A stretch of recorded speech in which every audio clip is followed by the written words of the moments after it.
can hit record.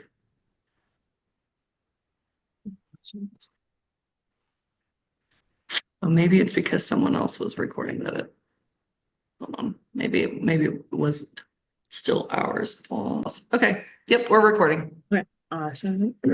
Okay, so I'm going to go ahead and introduce our presenter. So Sydney Granlund is the Planning and Collaboration Coordinator at the Marion County Public Health Department. Her goal is to increase awareness around the social determinants of health and make sure health outcomes are officially considered in all decisions made throughout Indianapolis. She is especially passionate about how zoning and the built environment influence our health, and she is dedicated to making the healthy choice the easy choice for all residents. Today, Sydney is going to talk about how our community and world shape our well-being and what we can do to create a healthier future together. Sydney, the floor is yours. Thank you. Thanks for joining me on this gloomy morning, everybody. I'm going to go ahead and share my screen. Sharon or Destiny, can you nod and make sure? Okay, great. Okay, cool. So today, like Destiny said, I'm going to be talking about the social determinants of health and health in all policies, which sometimes I might call it HiAP, HiAP, because health in all policies is a bit of a mouthful. So if I say HiAP, that's what I'm referring to. I just wanted to start off with some guiding questions to kind of frame what we'll be talking about today. So if you want to drop the answers in the chat, that would be great. Or if you just want to think about it too, that would be really cool. So what comes to mind when you think about what is impacting your health, whether that's for better or for worse? And is the healthy choice the easy choice? So if you want to walk somewhere, is it easy to make that choice, or are there not sidewalks and it's really hard to make that choice? So again, is the healthy choice the easy choice? I like to start out with this map. It shows the life expectancy at birth throughout Marion County. So I'll tell you the lowest life expectancy at birth is in the near northeast zip code tract, and their life expectancy at birth is 68 years. And the highest life expectancy at birth is in the northeast area, kind of near Geist Reservoir. And the life expectancy there is 82.5 years. So I think that that's a really good starting point to get people really thinking about what is impacting our health. Why would the life expectancy be so different in one area of Marion County compared to another area in Marion County? And it's not like the people near Geist have access to more hospitals or doctors' offices or anything like that. It's about the environments in those areas are physically very different, and what you have access to in those areas is very different. So that is kind of why you would see different life expectancies throughout Marion County. And that's also a health equity issue, making sure everyone has the opportunity to be as healthy as possible. But it all comes down to a lot of things that we can't control, right? Or at least you can control, but it takes a lot of effort to control them, or you have to really step in and be very vocal with your government or whoever's in charge in the area. So, for example, 40% of your health is determined by socioeconomic factors such as education, job status, family social support, income, community safety, and 10% is directly linked to your physical environment. So like I said, whether you have sidewalks, protected bike lanes, if there's a lot of vacant homes in your neighborhood, just the general quality of the physical environment that surrounds you. And so 50% can be traced back to your zip code, but I would argue that this 30% health behaviors can also be traced back to your zip code. So for example, tobacco use. Are there a lot of smoke shops nearby or gas stations nearby that are marketing unfairly to youth, which we know is something that happens? Diet and exercise. This kind of gets back to, is the healthy choice the easy choice? Are there sidewalks nearby for you to walk? Are there protected bike lanes if you wanted to ride your bike? Is there transportation if you wanted to ride public transit and not be in your car? Do you have access to healthy foods? Things like that. And then only 20% of your health is really determined by healthcare. And that makes sense when you think about it, because really, how much of your life do you spend in the doctor's office? It's not that much, hopefully. So it's important to look at these areas where we live, work, and play. to really figure out what's determining our health, because that's where we're spending the majority of our time. So that's what's having the largest impact on our health. So the federal government breaks the social determinants of health down into 5 categories. The first one is education access and quality. Second is economic stability. Third, social and community context, neighborhood and built environment. And I think this is just a good representation as well. Just a fifth of this is healthcare access and quality. So while it's important that all people have access to comprehensive, high quality healthcare services, there's 4 other categories that are having just as large of an impact on our health. I like to start with this kind of graphic. It's I have the PowerPoint with like notes in it and stuff. If anyone wants that afterwards, feel free to reach out to me, or Sharon, INRC has it as well. But this is the cover page to our social determinants of health story map that we created in the chronic disease team at the health department. And we broke it down into 8 categories, so it's a little bit more extensive than the federal government's 5 categories. But in the notes of the PowerPoint, I have a link to this, or if you click on it, it would take you there as well. So again, if you clicked on any of these categories, so if you clicked on life expectancy, for example, you would see that map that I pulled up at the very beginning. But it's all data that's very specific to Marion County and broken down into zip code areas or census tract. So you can see down to the kind of neighborhood how different areas are faring in terms of these social determinants of health, which I think is really important in case you just want to know how your neighborhood is doing, or if you're applying for grant funding, for example. So you have this really good data to back up the claims that you're making. So we encourage people to use this resource. And again, you can reach out to me and I can provide a link if that's something you're interested in as well. So now I'm going to go through the individual goals for each of the 5 categories that the federal government broke things down into. The first one is abundant educational opportunities in children/adolescents are succeeding in school, because we know that higher levels of education are associated with healthier, longer lives. So it's important to know if the children in your area are being supported and encouraged to succeed in school. Are they graduating on time? Are the schools in your neighborhood of high quality? And are children proficient in math and reading for their appropriate age level?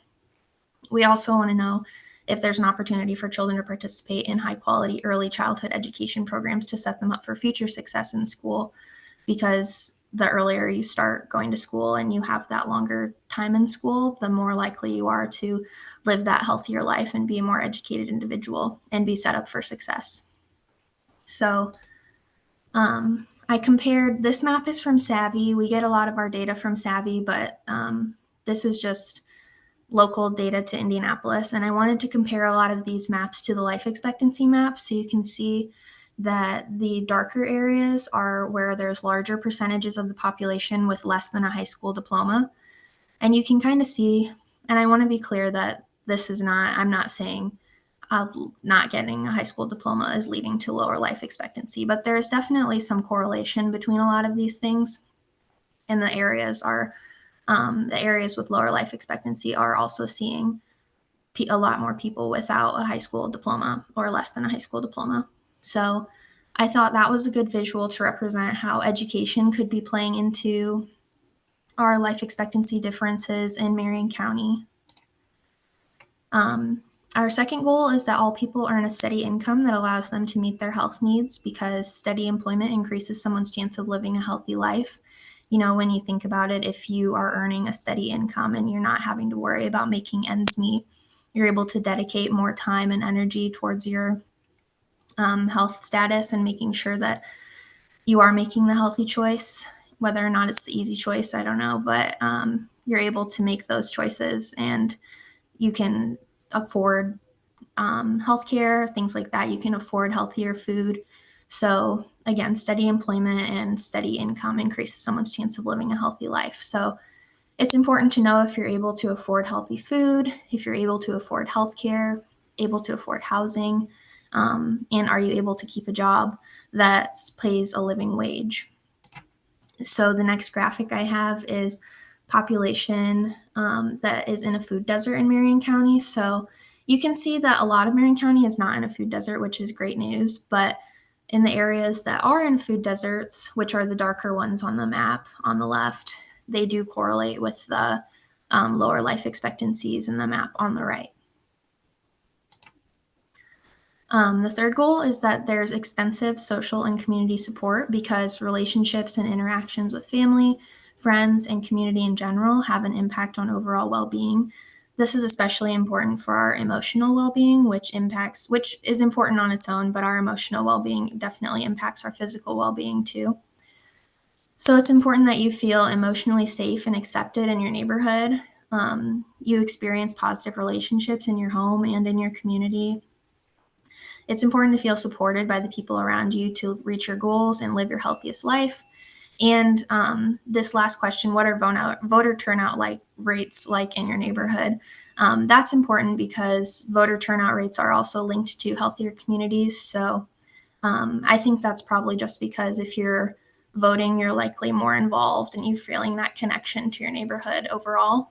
So I compared the voter turnout rates for the most recent election to the life expectancy map here. And you can see the lighter areas are areas with lower voter turnouts, and they also correlate with the lower life expectancy areas that are the white areas and kind of really light blue areas in the map on the right. Our fourth goal is for all people to have access to comprehensive, high-quality healthcare services because community health is improved when everyone can get timely, high-quality healthcare services. So it's important to know if you're covered by insurance, do you have a primary care provider that you feel comfortable with and that you trust? And do you have easy access to healthcare facilities close to home? Or if they're not necessarily close to home, do you have public transit that's able to get you there? Do you have sidewalks if it is close to home that you can walk there or bike there? So here I compared the population without health insurance to the life expectancy map. So the darker areas in the map on the left are areas where there's more people who are not covered by health insurance. And you can kind of see there that also is correlating with a lot of the lower life expectancy areas throughout Marion County. Our final goal is that there are healthy and safe neighborhoods and environments because improving the conditions and environments where we spend most of our lives creates opportunities for everyone to be healthier. So it's important to feel physically safe in your neighborhood. It's important for your neighborhood to have sidewalks, connection to larger trails and bike paths, and access to public transportation. It's important for your neighborhood to have clean air, clean water, clean natural environments in general. So if your neighborhood is older, sometimes there's a concern about lead paint or lead in the dirt. If it was a previously developed site, who knows what the use was before there were houses there, or what the uses are nearby of the land that might be putting contaminants into the soil. It's important that you have access to healthy food options close to home and that it's easy to get to those places through sidewalks or bike lanes or public transit. And it's also important that there's access to convenient, well-maintained parks close to home or green space in general. So here I compared the percent of total housing units which are vacant because if vacant houses are just dangerous in themselves, since they're not maintained, they pose a threat to the community that's directly around them. And also just the general feeling of the feeling that your neighborhood is being taken care of is really important to how safe and successful you feel in your neighborhood as well. So you can see that the areas of Marion County that have more vacant homes also correlates with the lower life expectancy areas in Marion County. So a lot of that was a lot of information, I know, but and you're probably thinking, what do I do about this? What am I supposed to do? How do we tackle these larger issues? And the public health answer to that is kind of that we move upstream. And to explain that, instead of waiting downstream, so at the bottom portion of this image, for maybe you're standing on the edge and you keep seeing people drowning in the water and you have to continue pulling them out and pulling them out. Instead of waiting for people to continue floating downstream, you can move upstream, so towards the top of this river here, and you can figure out why people are falling in the river in the first place. So you can prevent the drowning or the incident from ever happening in the first place. So that's kind of what public health is moving towards, that moving upstream and preventing these negative health impacts from happening in the first place. And this is where health in all policies comes into play. So health in all policies is the consideration of health in all policies and programs, especially those from non-traditional health partners, which you can see kind of in the social determinants of health. A lot of those people aren't traditional public health players, but they should be, and they are becoming more traditional public health players because everyone has a role to play in improving health outcomes. I would argue that almost every decision made will have an impact on health, whether positive or negative and direct or indirect. But I think it's really important for people to start viewing their work through a health lens, and that's what Health in All Policies promotes. So Health in All Policies is a change in the systems that determine how decisions are made and implemented. So it's more about seeing how everything is interconnected and how it's important to break down silos to work together, because a change in one system will impact another system since everything is so interconnected, and making sure that everyone is working together, finding synergies that make sense and not duplicating efforts, because I think a lot of people in Marion County have the goal of making residents happier and healthier and overall just better off. I don't think anyone in power would disagree to that, but the way we approach those things is different, and it's important to realize that we do have that same goal and work together to accomplish that. So I like to use this framework, which is from the de Beaumont Foundation City Health Assessment. It was most recently published in December of 2024. So they have 12 policy categories that they have done a lot of research on to show that these categories have an impact on public health, even though they're not overtly or explicitly public health policies. And they evaluate the strength of those policies, and they kind of give you areas, where you can improve or where you're doing really well. So overall, Indianapolis received a bronze medal, which is good because you can receive no medal. So bronze is, a step in the right direction, but you can also receive silver and gold. So there's room for improvement for sure. So we received 0 gold medals, 3 silver medals in Affordable Housing Trust, Complete Streets, and Smoke-Free Indoor Air, 2 bronze medals for Healthy Rental Housing and Green Space, and we received no medals in the 7 categories to the right.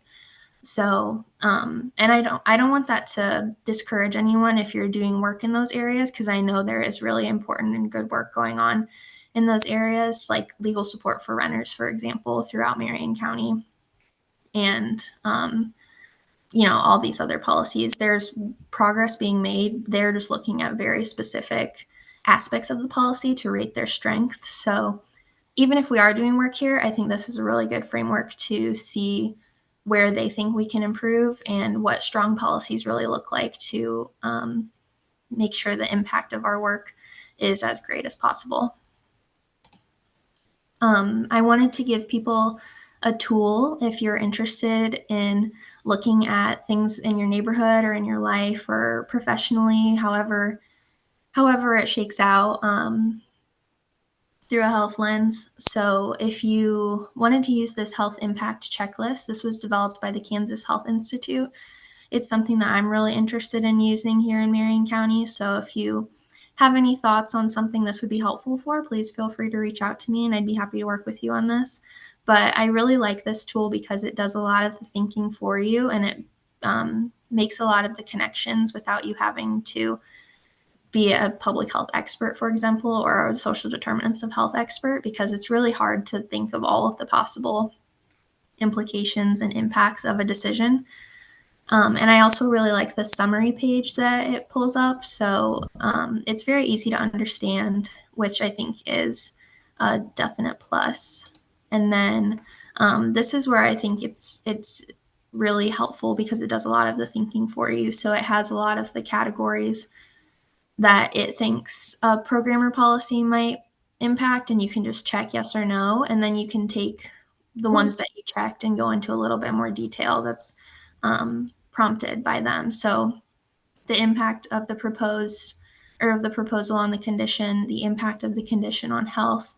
And then I really like that it forces you to come to a conclusion here in that column all the way to the right on the overall impact of health. So if that's positive, negative, mixed, none, or unclear. And ideally, we would use a tool like this to not move forward with projects that have a negative impact on public health. We want everything to have a positive impact on public health. And a tool like this could be really helpful to really formally consider the health impacts and the social determinants of health that are being impacted.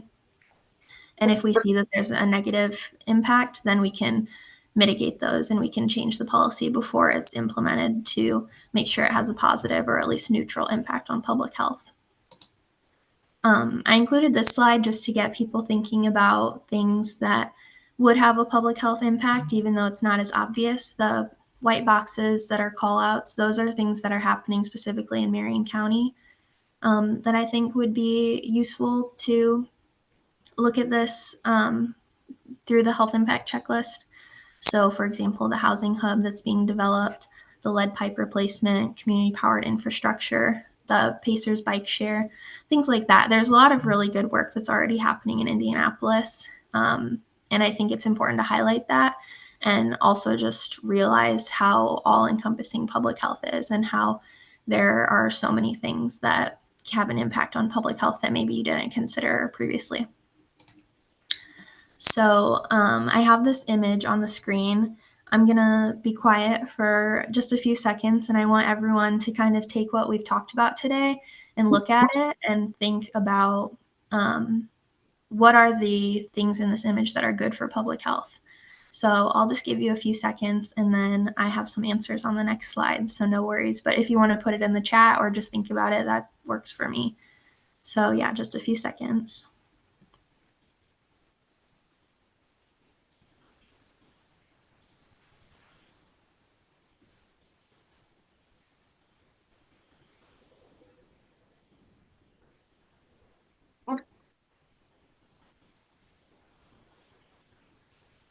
Cool. Thanks for using the chat, Kelly and Sandy. I appreciate it.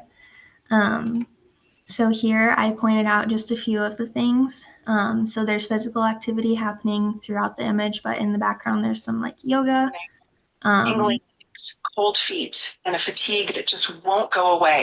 Sorry. And there's sidewalks that promote physical activity. There's community happening, so you can tell that the people in the middle there who are interacting together are kind of like probably friends or they feel supported by one another. There's benches that make physical activity more accessible because when there's benches, people are more likely to use the sidewalks and physically be active when there's abilities to take breaks. I like that point too, trees that provide shade. So I pointed out access to green space and a clean environment because we know that trees clean the air. And then in the background, you can kind of see that it's a very, like, there's a tall city skyline. And that's good for public health too because there's dense walkable communities. So you can see that things are close together. People are able to walk to different destinations, really making the healthy choice the easy choice. So then some potential next steps to consider. I think it's really important to work with your neighbors to create a strong community and leverage this community for neighborhood-driven improvement projects. You can partner with local schools, libraries, and other organizations to work on projects that will make your neighborhood a healthier place. So for example, that could be safe routes to school or safe routes to parks or safe routes to libraries. And if you're interested in that, please reach out to me as well because the health department can support those efforts. We can also support efforts that are surrounded or that involve designing tactical urbanism projects to make streets in your neighborhood safer. And using the health impact checklist to formally consider the health impacts of a proposed policy or program in your neighborhood. And another option could be collaborating on a community cleanup event to improve the environment. So it's really important that the solutions make sense for your neighborhood and what you need.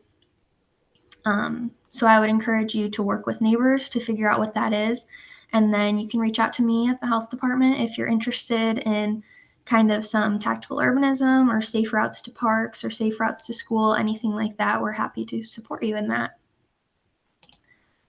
And then if there are any questions, comments, or collaboration opportunities, here's my contact information. And I'll leave that up for just a little bit longer. But thank you very much for the time this morning. Thank you so much, Sydney. So first, I just really appreciate all the information, and I do have the slides. Are you okay with us emailing the slides out to everyone who registered for the info session? Yes. Okay, perfect.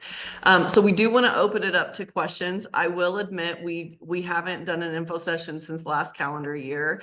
This is our first one for 2025.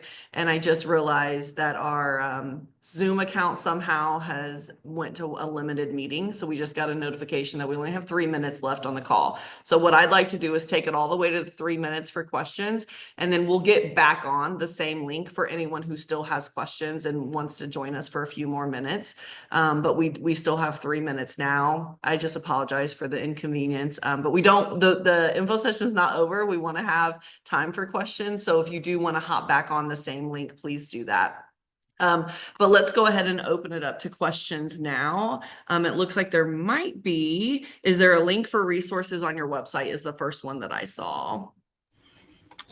We don't have a link to like the resources we provide in terms of safe routes to school or tactical urbanism or anything like that, but I can drop the link in the chat to the social determinants of health story map for those resources.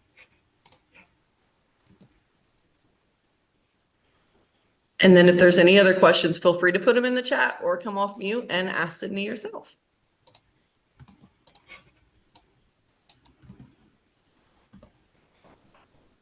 Thanks for that link, Sydney.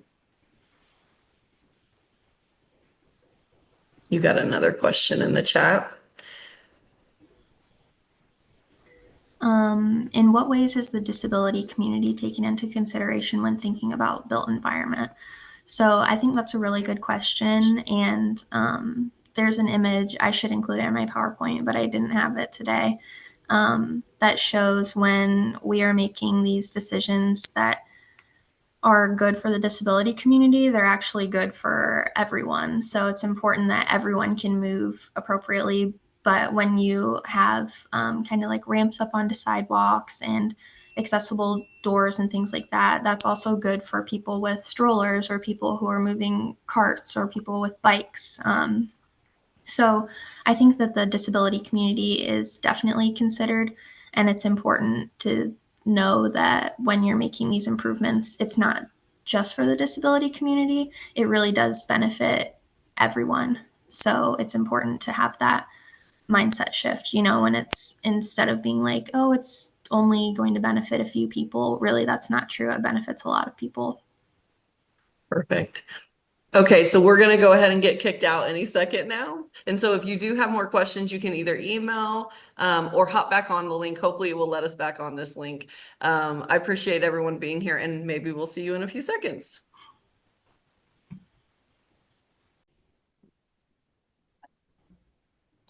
Hello, Sydney. I'm really curious about the health department's involvement in the community. I know that you guys do, I think, annual cleanups or biannual cleanups. But what else at the community level can you support? Yeah.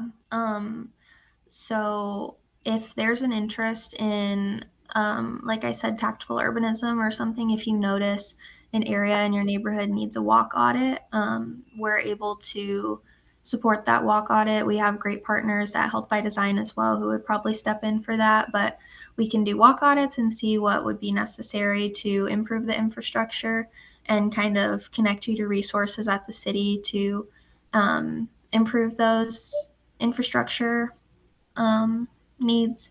And then other things like safe routes to school or parks, if there's an area.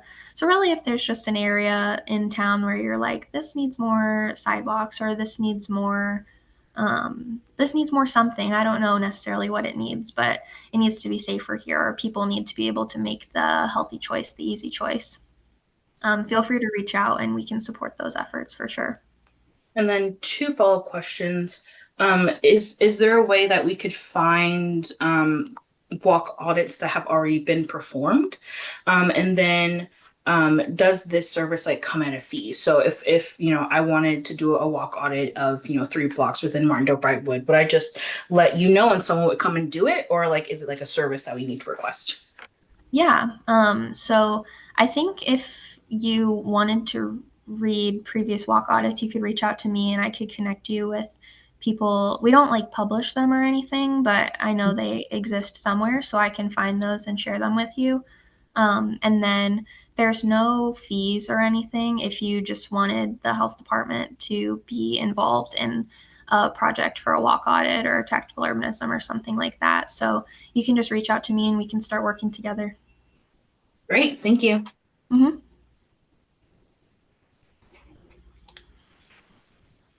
It looks like there's a couple questions for you in the chat as well. Thanks. So thanks, Lindsay. What does it mean to have this framework be formally adopted? Is that something that would have to be passed through City Council? So I think formally adopted, I think it would be really cool if maybe something like the health impact checklist or something similar, a tool like that, were a required document for City Council considerations, for example, but that's way off in the future. I don't know the feasibility of that, but that's definitely something we're considering and looking into the possibility of.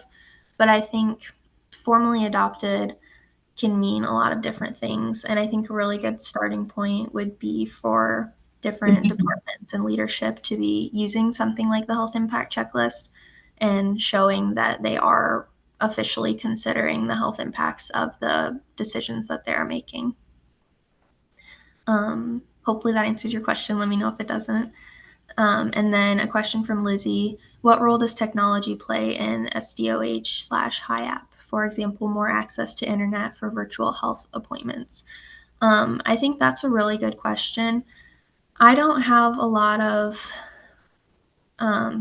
I'm not familiar with a lot of the research, I guess, about technology, but I think that's kind of where our story map comes into play because I think technology is really useful in just making people aware of the different social determinants of health.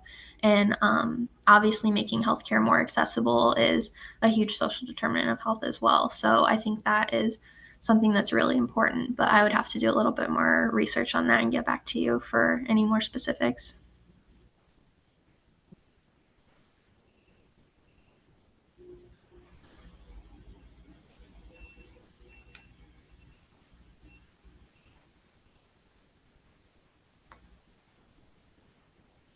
These have been really great questions, and I just really appreciate everyone being flexible and coming back into the room as well. It looks like we've got one more question in the chat. Do you have any suggestions or insight to the decrease of the silos happening in Marion County and the ties to political agenda versus what the community and people truly need?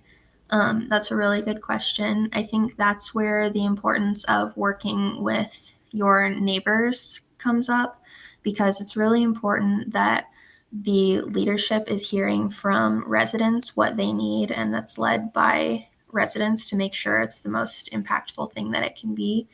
And I think decreasing the silos in Marion County, that is definitely challenging. We're working on it by creating a health malpolicies working group throughout the city county government. So that's really exciting. We just had our first meeting a few weeks ago, so I don't have too many updates for you, but hopefully that takes off and that will really help decreasing silos.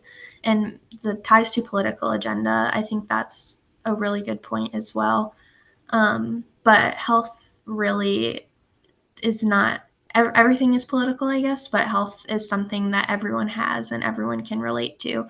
And like I said, I think that everyone in power or in a leadership position really does have the goal of improving people's lives. And when you look at things through a health lens, something simple like that picture I showed, even though that wasn't explicitly a health image, if you can put things into terms of health, I think it's really easy to get people in agreement and sort of come to a consensus about things because nobody is against improved health outcomes for anyone. Everyone wants everyone to be healthier when you put it like that. And when you can put things into health terms, I think that really helps. Sorry, I lost my train of thought. I think when you can put it into health terms, that really helps kind of break down silos and get people to work across the aisle, so to speak. Another question. Are cheap litter bins of some sort possible to set up here? I realize lighter, prettier ones can be subject to theft. I don't have a good answer to that. That's not something the health department is super in charge of, unfortunately, so I'm sorry. I don't know if there's any of my colleagues from the city on the call. If they want to hop in the chat, I would appreciate that, but I understand if you don't know the answer either. So I don't know if they're possible. I'm sorry.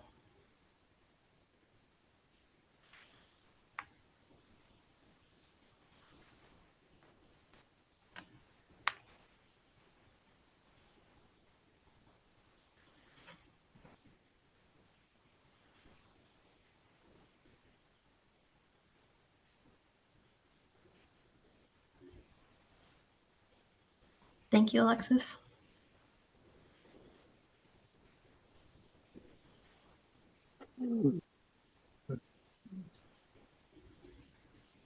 Mark, I'm not sure if you saw in the chat, Alexis had recommended BNS, Department of Business and Neighborhood Services. Might be a good one. Or DPW.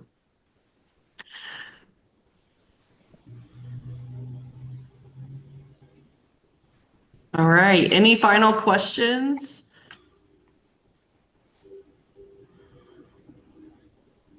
After this call, you will all receive an email with an evaluation. It really helps INRC plan future info sessions. And then we will also make sure to get the recording out to you. It'll be uploaded to our YouTube channel, as I said earlier. But we'll make sure to send that to you as well as the slides. Oh, it looks like there might be, oh, nope, some more conversation about the litter bins. Awesome. I love it. Just really want to appreciate Sydney for her time and sharing this information. I know at INRC, we're always thinking about, the future of programming and how do we think about the way that we can communicate the quality of life and healthy living. And sometimes there's not a direct line, but we know it's connected. And so how do we best use the data and the information to lift that up to potential funders or supporters? And even to our communities as we want to make sure that they're thinking about the work that they do and how it impacts quality of life and health. So just really appreciate the topic.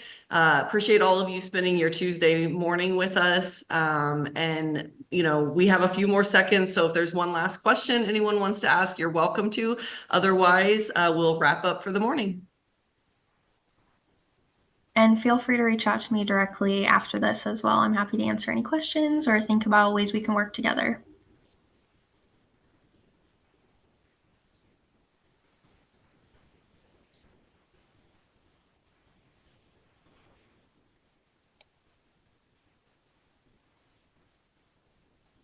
Perfect.